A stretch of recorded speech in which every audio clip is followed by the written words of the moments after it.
প্রশাসন নির্বিকার দুটি সম্প্রদায়ের মধ্যে একটা দাঙ্গা বাঁধিয়ে মণিপুরে যে ধরনের দীর্ঘস্থায়ী একটা ভাতৃঘাতী দাঙ্গার সূচনা এই সরকার বিগত 1 বছর আগে করেছিলেন, যা চলছে আমাদের রাজ্যেও এই ধরনের একটা পরিস্থিতি তারা ইনভাইট করছে।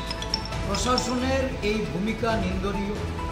রাজ্যের মুখ্যমন্ত্রী এই বিষয় নিয়ে কোনো পদক্ষেপ নেননি। গতকালকেও আমরা ডিজিপির সঙ্গে মিলিত হতে গিয়েছিলাম পুলিশের প্রধান কার্যালয়ে এবং সেখানে এলো উপস্থিত ছিলেন। ওনাকে এই ঘটনা আমরা অবহিত করেছি।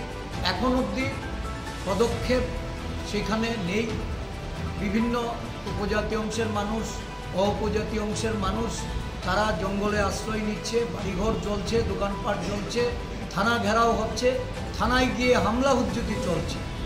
একদিক থেকে যেমন পঞ্চায়েত নির্বাচনকে কেন্দ্র করে শাসক দলের গুন্ডারা সারা রাজ্যকে একটা অরাজক পরিস্থিতির মধ্যে ঠেলে দিচ্ছে, আবার গন্ডাছড়াতেও সাম্প্রদায়িক উস্কানি আজকে এমন জায়গায় গিয়ে পৌঁছচ্ছে যেখানে আগামী দিন এটা একটা অশনির সংকেত।